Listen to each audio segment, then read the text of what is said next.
My family invited me to a fancy restaurant for my baby shower. When I arrived, the table was empty except for a single letter. Your sister lost her baby, and you think you deserve to be happy? We're cutting ties. Pay back every dollar we spent raising you. A week later, they received a bill from me.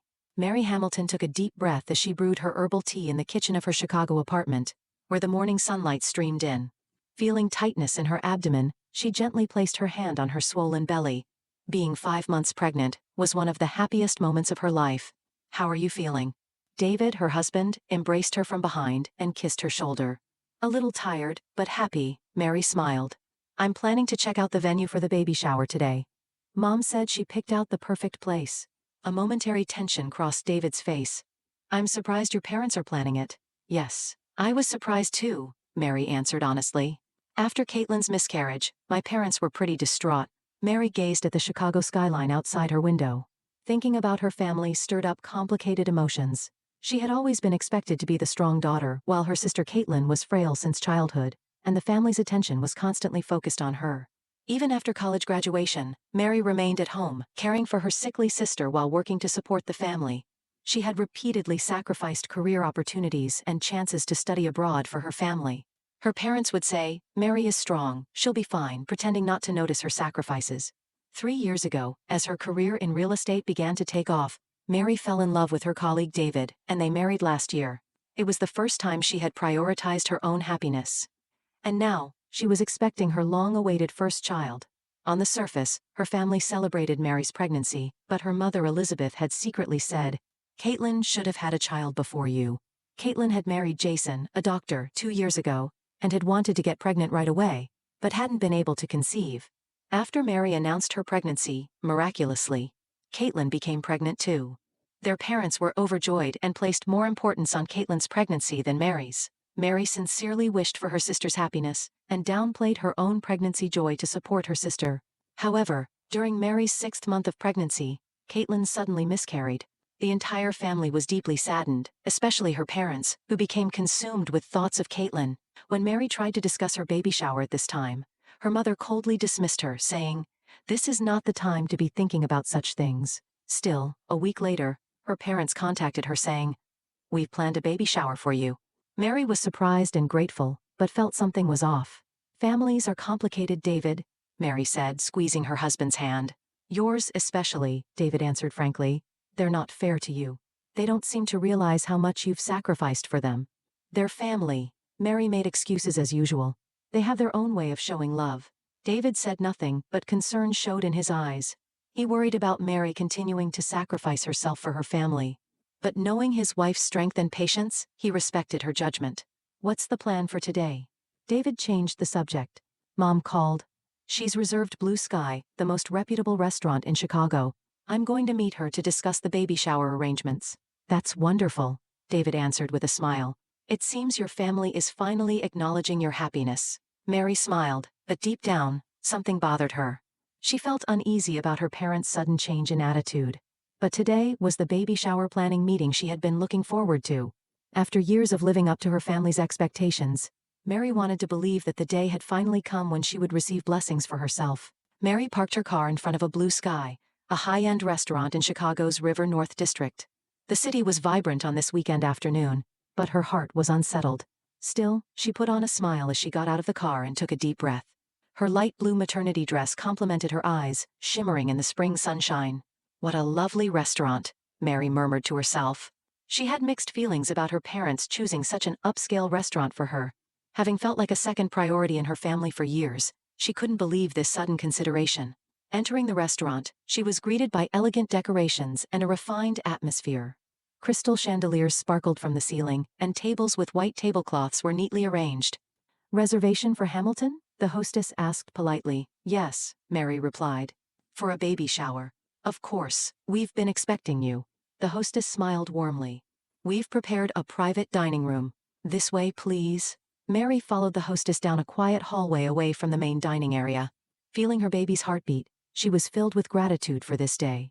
After years of serving her family, she finally had her own day of celebration. "Here we are." The hostess stopped in front of a decorated door and smiled at Mary. "Congratulations." "Thank you," Mary replied sincerely. After the hostess left, Mary took a deep breath. Her parents, sister and friends should be waiting behind the door. With her heart full of joy and anticipation, she reached for the door. Expecting to hear "Congratulations, Mary," when she opened the door, her smile froze. The room was empty. There was just one table with a white tablecloth and a small envelope placed on it. No decorations, no words of congratulations, just silence to greet her. What is this? Mary entered the room, confused. Had she gotten the time wrong? She checked her phone, but it was indeed the appointed time. With trembling hands, she picked up the envelope on the table. Her name was written in her father's handwriting. Anxiety gripped her chest. Opening the envelope, she found a note and several sheets of paper. Mary unfolded the note and began to read to Mary. "Now that Caitlin has lost her baby, you don't have the right to be happy alone. We've decided to end our relationship with you. We want you to repay all the money we've spent on raising and educating you. A detailed invoice is enclosed. This is our final word to you. Robert and Elizabeth." The color drained from Mary's face. Her vision blurred and she felt unsteady. She collapsed into a nearby chair. With shaking hands, she took out the enclosed invoice. It was itemized in detail: education costs from kindergarten through college, food expenses for 18 years, medical costs and more, totaling, "Is this a joke?" Mary stared at the paper in disbelief. She felt a pain in her chest and couldn't breathe. Her baby moved inside her, bringing her back to reality. Suddenly, the door opened, and a concerned waiter peered in. "Ma'am, are you all right? Are the other guests still coming?" Mary stood up, trying to hide her distress. "No, it seems they won't be coming. Please cancel the reservation." "Certainly. Would you like to order something to eat?" "No, thank you." After the waiter left, Mary sat down again, staring at the letter and invoice. She wasn't aware of the tears streaming down her cheeks. Never in her life had she felt so betrayed and abandoned. "Why?" she whispered in a trembling voice. "Why would they do this?" Mary had always devoted herself to her family. Even after graduating from college, she had sacrificed her career to stay home, taking care of her sickly sister while working to support the family. She had given up her dream of studying abroad and prioritized her family's happiness over her own desires. And now, just when she had finally found her own happiness, this was how they treated her. Mary finally found the strength to stand up. She carefully tucked the invoice and letter into her handbag and staggered out of the restaurant. Outside, she spotted a familiar car across the parking lot. It was her parents' car, and standing next to it were her parents and sister. They had been watching her reaction. Mary stopped in her tracks. When her parents and sister saw her, they got into their car without a word and drove away. At the last moment, Caitlin looked back, and their eyes met. There was sadness and regret in her eyes, but she too said nothing as she got into the car. With tears blurring her vision, Mary returned to her car. Sitting in the seat, she rested her forehead on the steering wheel and broke down sobbing. Her baby moved again, and she instinctively placed her hand there. "It's okay, baby," she whispered. "You have mommy and daddy." That's enough. Before starting the engine, Mary took a deep breath to calm her emotions. She considered calling David but wasn't ready to sort through her feelings yet. Instead, she decided to go straight home. As she drove, anger and sadness intermingled in Mary's heart. But beneath that, something like determination began to sprout. She had endured enough. She had sacrificed enough. "It's time to end this," she said quietly. Thinking about the invoice her parents had sent, memories flooded back to her. How she had secretly supported them when her father's investments failed and the family struggled financially. How she had nursed her mother without compensation during her illness. How she had covered Caitlin's expensive medical treatments. Her own dreams and time sacrificed for the family. Invoice. Mary couldn't help but smile. It was a smile tinged with sadness, but with strength hidden within. If they're sending me an invoice, perhaps it's time I send them one too. By the time she reached her apartment, a new determination had blossomed in Mary's heart. There were no more tears. Strength resided in her eyes.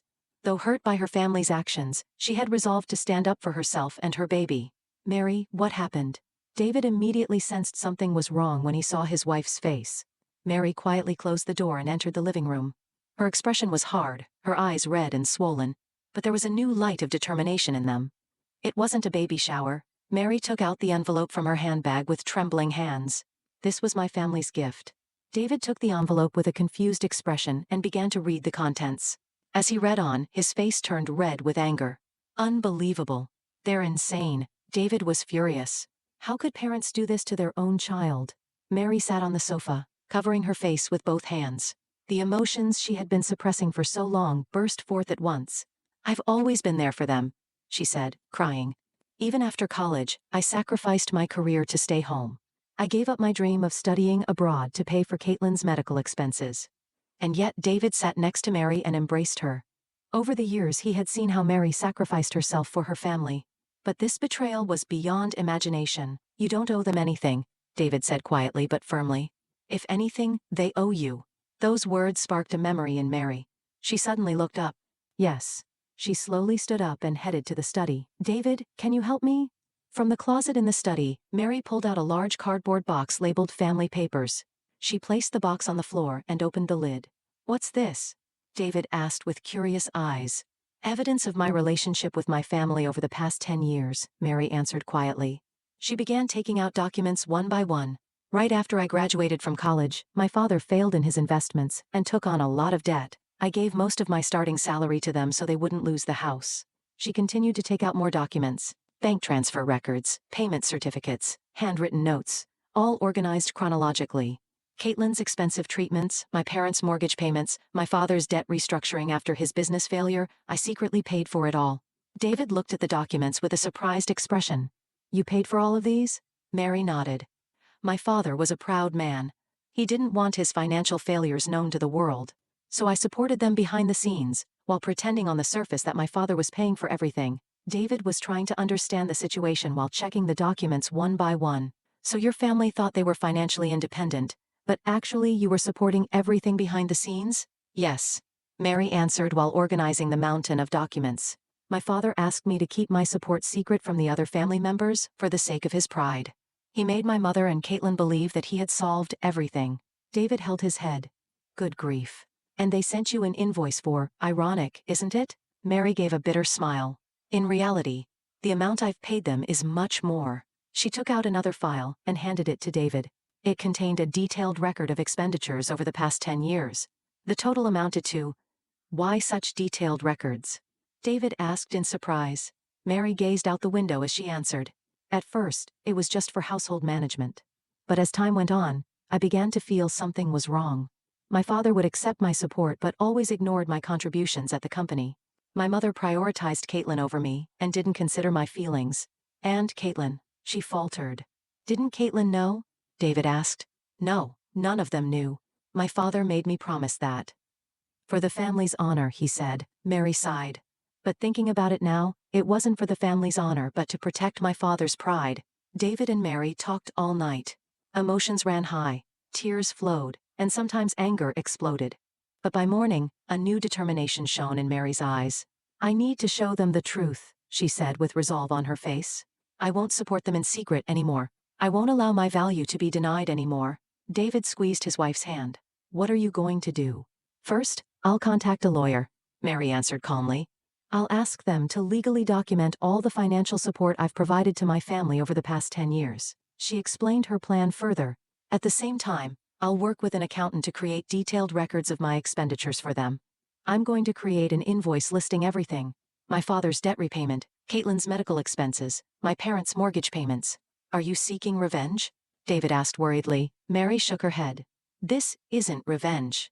This is about revealing the truth, showing how unfair they've been to me, and above all, freeing myself from years of silence.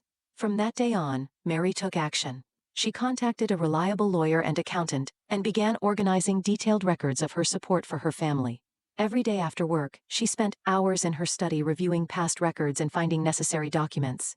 A week passed, and all preparations were complete. Mary's lawyer had prepared legal documents supporting her claims, and her accountant had completed an invoice detailing her expenditures over the past 10 years.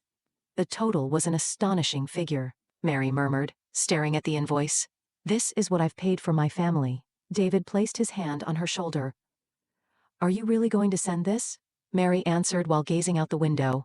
I am, but not to demand money from them. I want them to know the truth. She attached a letter to the invoice. Dad, Mom, Caitlin, I received your invoice. Here is my invoice to you. This is a record of the financial support I have provided to you over the past 10 years. It includes repayment of Dad's debts after his investment failure, Caitlin's medical expenses, mortgage payments, and more. However, this invoice is not a demand for repayment. I just want you to know the truth. Now that you've decided to abandon me, I will no longer support you in secret. I will live my life and my child's life. Because I love you, I'm telling you the truth. Mary. Mary slowly sealed the envelope containing the letter and invoice. Her hands were trembling, but her heart was strong and full of determination. I'll send this tomorrow, she told David. And then, I'll start a new life. That night, Mary slept peacefully for the first time in a long while. Her baby was moving energetically in her belly, as if blessing the mother's new determination. It's okay, baby, Mary whispered gently. We'll be strong.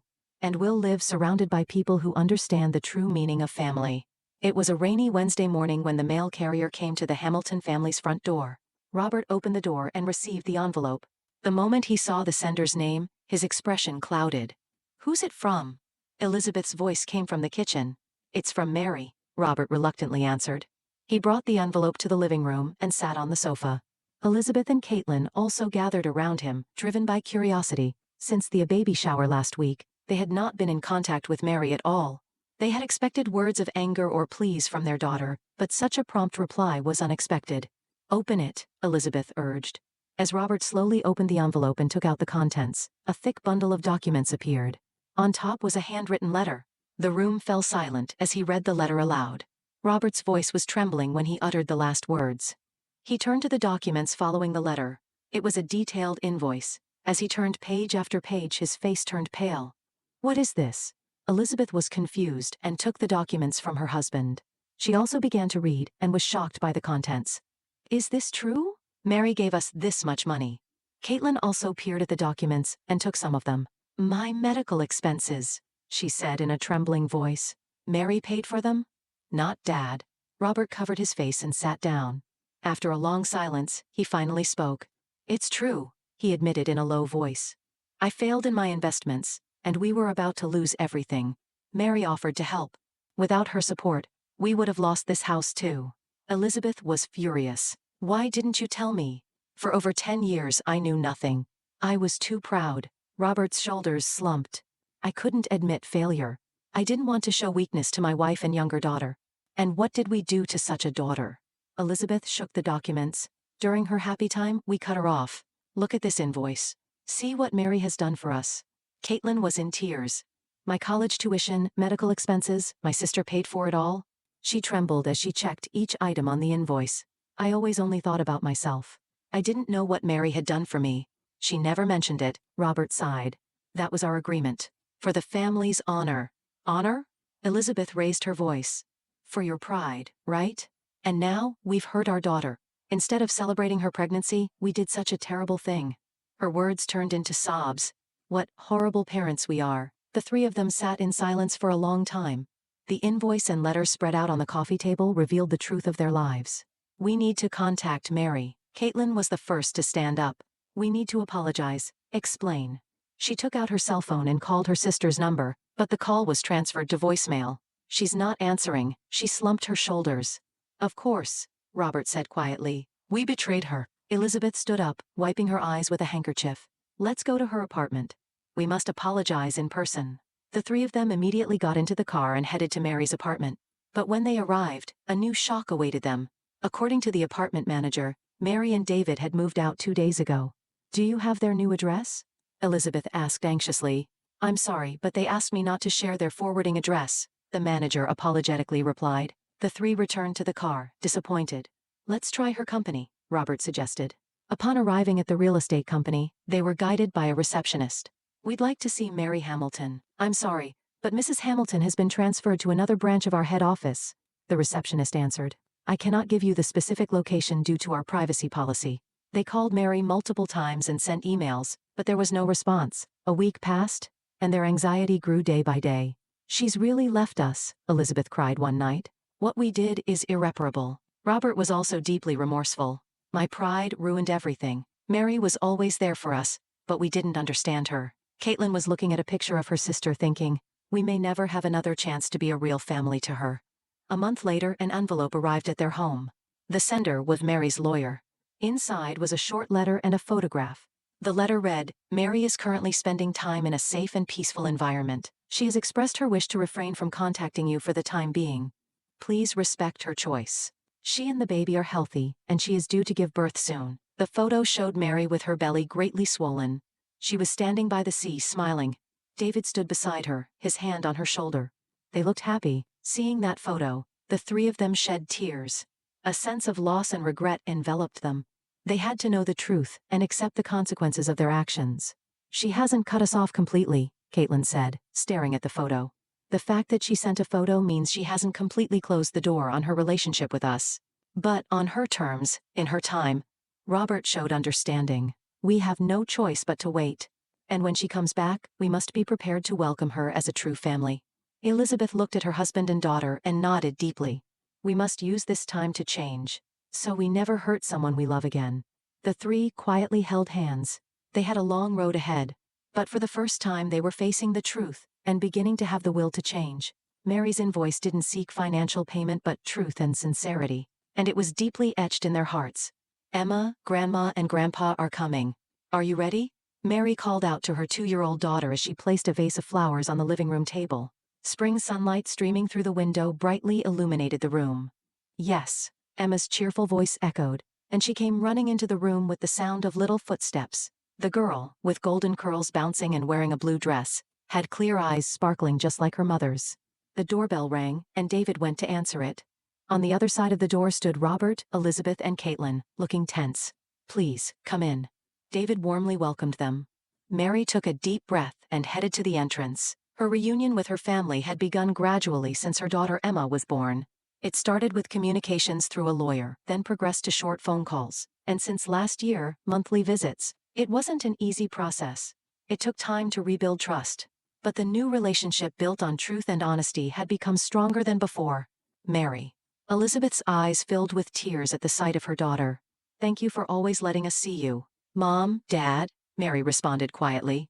There was no longer the tension in her voice that had been there before. Emma has been looking forward to seeing Grandma and Grandpa. Robert's face lit up when he saw his granddaughter. He knelt down to meet Emma at eye level. Would you show me the picture you drew for Grandpa? Emma nodded happily and took Robert's hand, leading him to the living room. Caitlin approached Mary and they quietly embraced. How are you, sister? I'm good. Busy with a new project at work, but fulfilled, Mary smiled. And you? Thomas. We're fine. Thomas is at a friend's house today, Caitlin replied. A year ago, she and her husband Jason had adopted a 5-year-old boy named Thomas. The family gathered in the living room, having tea and conversing peacefully. The invoice incident 3 years ago had been a turning point for them. Robert had learned from his mistakes and now discussed economic problems openly rather than hiding them. He had begun working as a financial literacy instructor at a senior center, giving lectures on the theme learning from mistakes caused by pride. Elizabeth treasured her time with her granddaughter Emma while also striving to build a healthier relationship with Mary. She had inscribed the importance of loving without discrimination in her heart and respected both her daughters. Caitlin had worked most ardently to repair her relationship with her sister. She now worked as a counselor for an adoption support organization, sharing her own experience that family is not just about blood relations. After dinner, when Emma had gone to sleep, Mary joined her family on the deck to gaze at the starry sky. What is a true family? David quietly asked. Mary thought for a moment before answering. I think a true family is people who support each other even in difficult times, have the courage to admit mistakes and grow, and above all, build relationships based on honesty and respect. Everyone nodded quietly. After a painful journey, they were finally beginning to understand what that meant.